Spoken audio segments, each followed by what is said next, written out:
cash flow is the key. There's a couple ways to do it. One is to do a deal from A to Z for the biggest profits. That means that you're just going to get in, you're going to stay in the game. That doesn't mean that you're going to be doing the W word, that's work. This means that you're going to educate and delegate. Well, how do you educate yourself? Well, you're taking action, you're here. This is not where it stops, this is where it starts.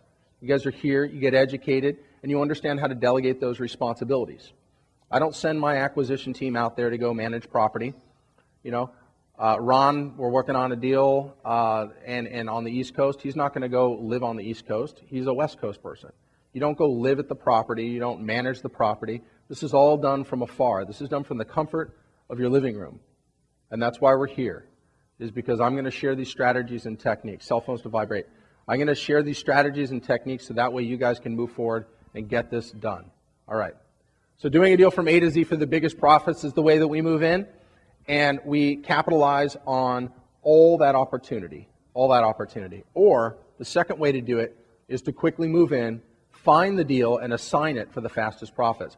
You can get in there, find these deals, and deliver them on a silver platter. I have a deal right now, and there is a person that is willing to go ahead and take this deal off my hands, and they want to just give me a finder's fee for it. Well, I understand number one, because I wrote this stuff. So obviously I'm not interested in number two, but if you're interested in number two, getting a check, if that's going to solve problems for you, this check would be somewhere around $190,000, I think is what it shook out at. If that would change your life, then that might be something that you'd entertain.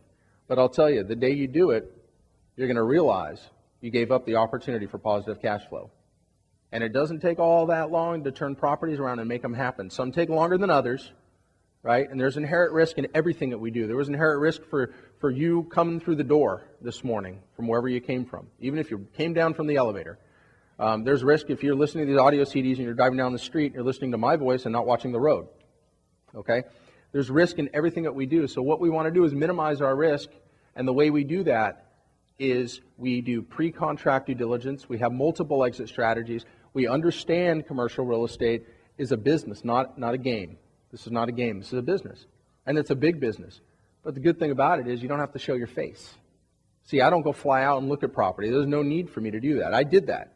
Back in my day when I started out, guys, I scraped together all the money I had, and I used to fly out and go look at these properties. I used to sit in front of brokers and sellers. And brokers aren't even the ones that do the negotiation with you for the most part, unless the seller's not capable.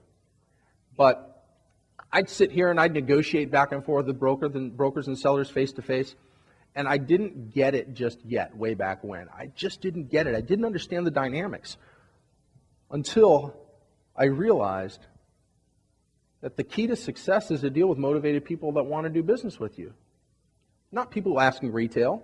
When you go on these websites we're going to cover a lot of websites over the next couple of days. We're going to be pulling deals up online, and we're going to be going through these websites and having a lot of fun. But most of the stuff that's on there, unless you have the right tools to filter it out, most of the stuff that's on there is going to be advertised at retail price. And that's fine. The deal that I just got through speaking of, that particular project, there was no seller financing offered on that project. Zero.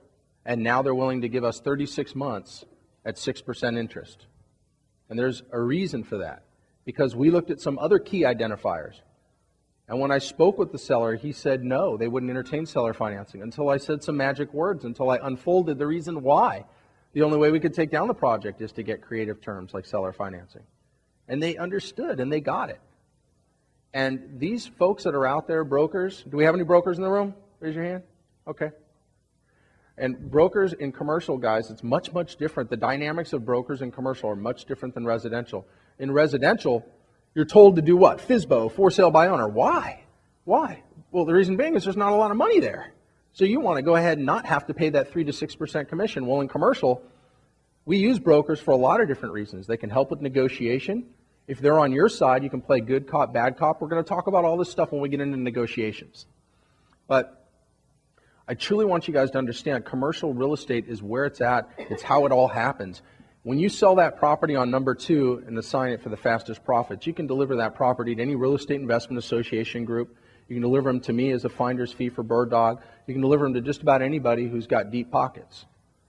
Now, on that note, I want to go ahead and state something. I practice what I preach. It's none of your own money or credit. That goes the same for me. I have credit partners that pull in credit, and there's OPM. There's also lending institutions. There's hard money. I got deep pockets, guys, but I got short arms. Understand? All right. Got to practice what I preach. So why commercial? Why? I hear it all the time. The buzz, even on my radio show and everything else. Why commercial? I'm just getting comfortable in residential. There's different reasons why commercial. Number one, guys, it's a business decision. Think about this for a moment.